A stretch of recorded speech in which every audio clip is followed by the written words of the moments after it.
Friends, आज हम पढ़ेंगे हाइपरटेंशन। हाइपरटेंशन क्या होता है, किस वजह से हाइपरटेंशन होता है और हम इसको कैसे ट्रीट कर सकते हैं, क्या क्या इसकी रेमेडीज़ होती हैं। हाइपरटेंशन एक क्रोनिक मेडिकल डिजीज़ है जो कि लगातार ब्लड प्रेशर हाई रहने की वजह से होता है। इसके पीछे कुछ कार्डियोवैस्कुलर डिजीज़ हैं जो कि आप डिटेल में पढ़ना चाहें तो इसका लिंक आपको डिस्क्रिप्शन में मिल जाएगा। ये हाइपरटेंशन की वजह से हमें हार्ट अटैक, स्ट्रोक या हार्ट फेलियर भी हो सकता है। नॉर्मल रेंज हाइपरटेंशन की 120 सिस्टोलिक और 80 डायस्टोलिक mm पर एचजी होता है। जब ये 130 से ऊपर जाने लगता है और जो डायस्टोलिक प्रेशर है वो 85 से ऊपर जाने लगता है तो हमें इसका ट्रीटमेंट की ज़रूरत पड़ती है। सिस्टोलिक प्रेशर क्या होता है? सिस्टोलिक प्रेशर वो हाईएस्ट प्रेशर है जब हमारे वेंट्रिकल्स कॉन्ट्रैक्ट होते हैं। डायस्टोलिक प्रेशर क्या होता है? डायस्टोलिक प्रेशर जो है जब हमारा हार्ट रेस्ट मोड में होता है तो उसको हम डायस्टोलिक प्रेशर कहते हैं। Now aetiology of hypertension. Hypertension हमारा जेनेटिक हो सकता है। इसमें क्या होता है, हमारा जो ब्लड प्रेशर कंट्रोल करने की जो जीन होती है वो मॉडिफाई हो जाती है, जिसकी वजह से आगे जो भी हमारे बच्चे होते हैं या उससे आगे उनके बच्चे होंगे तो सब में हाइपरटेंशन की प्रॉब्लम पाई जाएगी। तो ये हमारा जेनेटिक डिसऑर्डर हो गया।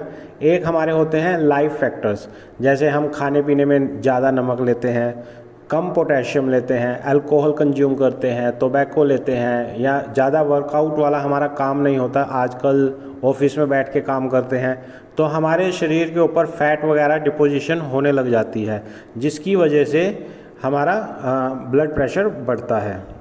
जैसे जैसे हमारी एज बढ़ने लगती है तो हमारे ब्लड प्रेशर बढ़ने के चांसेस और बढ़ते हैं। हमारा खाना पीना ऐसे हो गया है जिसमें हम बैड फैट ले लेते हैं, हाई कोलेस्ट्रॉल ले लेते हैं, जिसकी वजह से हमें ओबेसिटी हो जाती है। हमारे जो हार्ट्स के वाल्व होते हैं वो अंदर से उसमें प्लेक जमा होने लग जाता है, जिसकी वजह से हार्ट को ज़्यादा काम करना पड़ता है ताकि जो ब्लड है, ऑक्सीजनेटेड ब्लड है, वो हमारे पूरी बॉडी में सर्कुलेट हो सके। तो जब हार्ट को ज़्यादा काम करना पड़ेगा तो ब्लड प्रेशर भी वहाँ पर हाई हो जाएगा। सोडियम इंटेक मैं पहले ही बता चुका हूँ कि जब हम ज़्यादा सोडियम वाली, नमक वाली चीज़ें खाते हैं तो हमारे शरीर में फ्लूइड रिटेंशन होने लग जाता है और हमारा जो है प्रेशर बढ़ने लग जाता है। कुछ हार्मोन्स की वजह से भी हमारा ब्लड प्रेशर बढ़ने लग जाता है, जैसे हाइपर एल्डोस्टेरोनिज्म या कुशिन सिंड्रोम होता है। थायराइड की वजह से भी हमारा ब्लड प्रेशर बढ़ता है।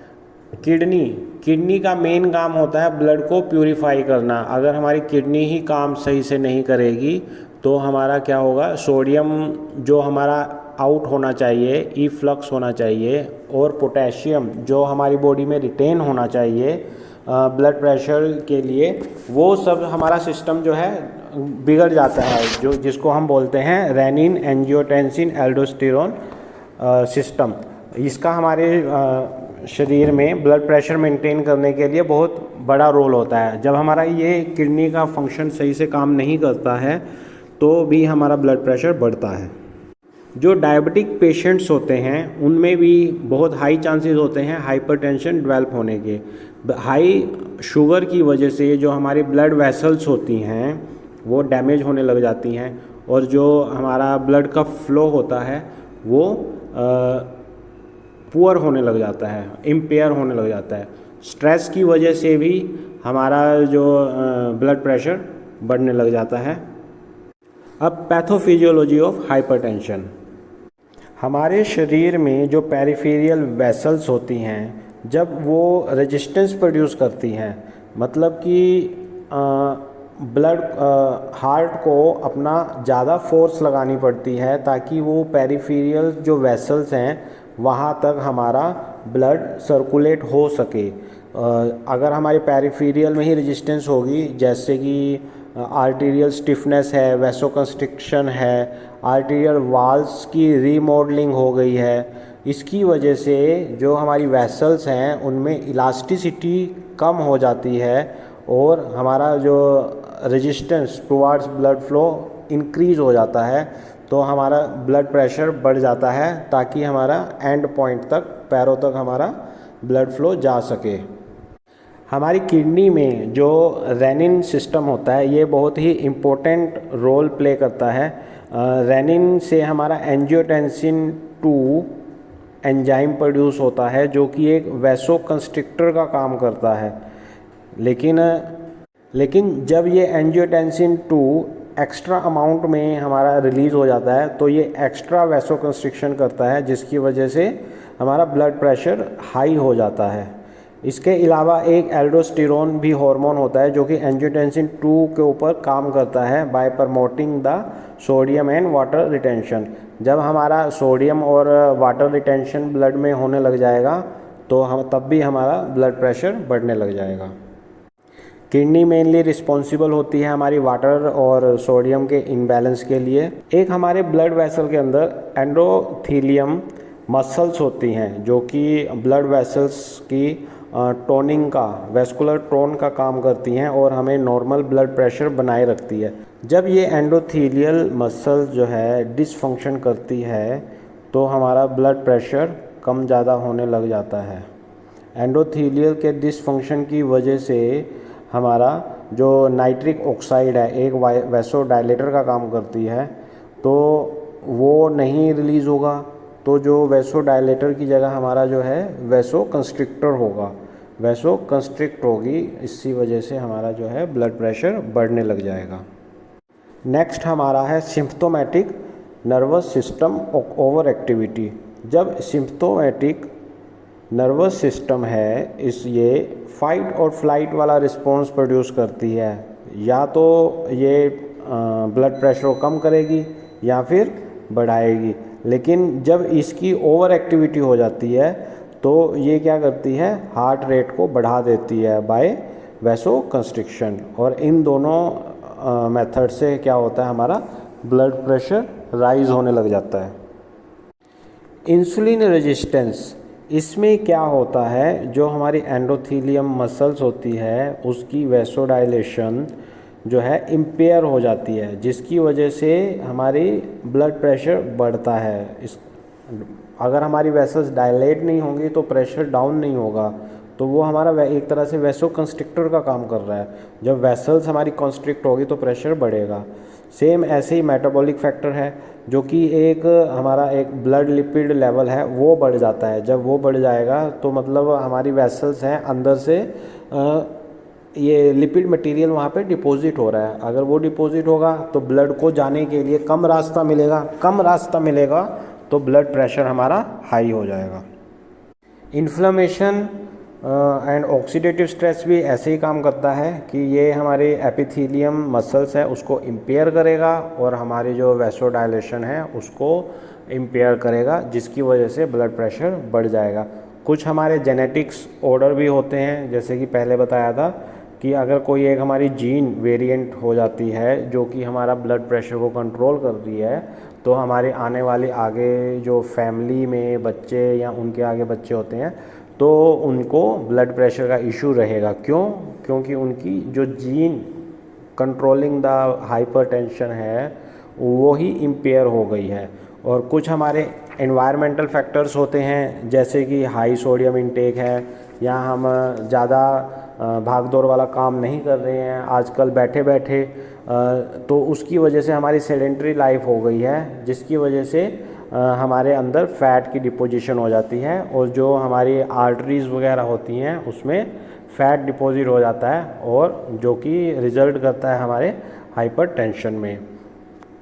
अब हाइपरटेंशन को आप कैसे आइडेंटिफाई करोगे? अगर एक नॉर्मल पर्सन है तो क्या उसको हाइपरटेंशन है? तो इसके कुछ सिम्टम्स हैं। या वो क्या करेगा कि उसको लंबे समय से सिर दर्द हो रहा है या बहुत हाई दर्द हो रहा है और सुबह के टाइम होता है। कुछ दूसरा ऑप्शन होगा कि वो उसको थकावट या वीकनेस महसूस हो रही है, दिखने में उसको प्रॉब्लम हो जाएगी, चेस्ट में पेन होगा, उसको जल्दी जल्दी सांस चढ़ने लग जाएगी, डिजीनेस, चक्कर आने लगेंगे, धुंधलापन दिखेगा उसको, और कभी कभार तो हाइपरटेंशन में नाक से खून भी आने लग जाता है और उसकी हार्ट बीट एकदम बहुत तेज़ हो जाएगी। हार्ट बीट तेज़ होने से उसका ब्लड प्रेशर हाई हो जाएगा।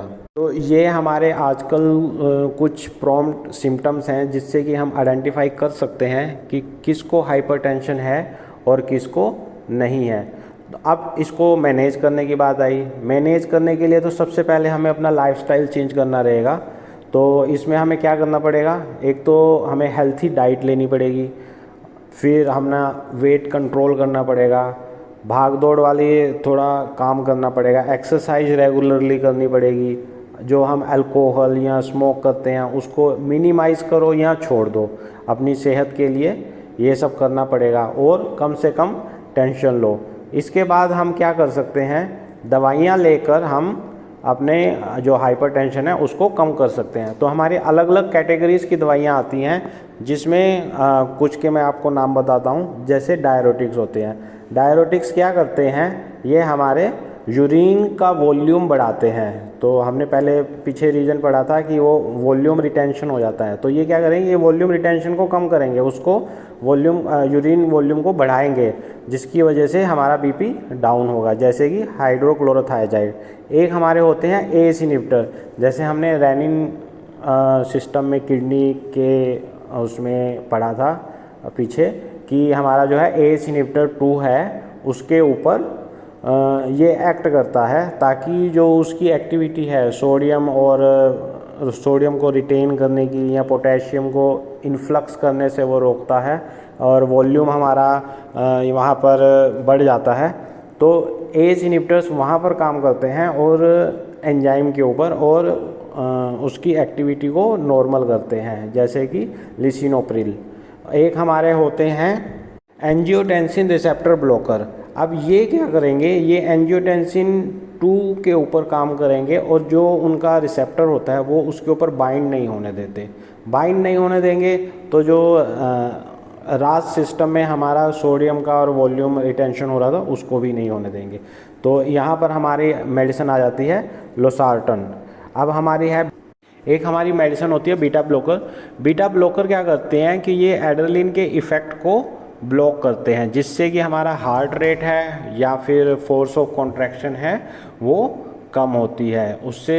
जैसे कि इसके ऊपर जो मेडिसिन है वो है हमारी एटेनोल। एक है हमारी कैल्शियम चैनल ब्लॉकर। एक हमारी मेडिसिन होती है कैल्शियम चैनल ब्लॉकर। ये क्या करते हैं, ये कैल्शियम आयन के इनफ्लक्स को इनहिबिट करते हैं।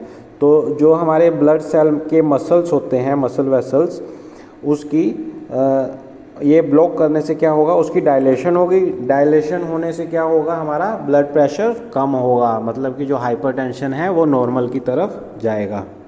सेम ऐसे अल्फ़ा ब्लॉकर्स होते हैं, वो क्या करते हैं, अल्फ़ा रिसेप्टर्स जो ब्लड वेसल में होते हैं उनको ब्लॉक करते हैं, जो कि हमारे वैसो डायलेशन को बढ़ाते हैं। वैसो डायलेशन की वजह से हमारा क्या होगा, ब्लड प्रेशर डाउन होगा।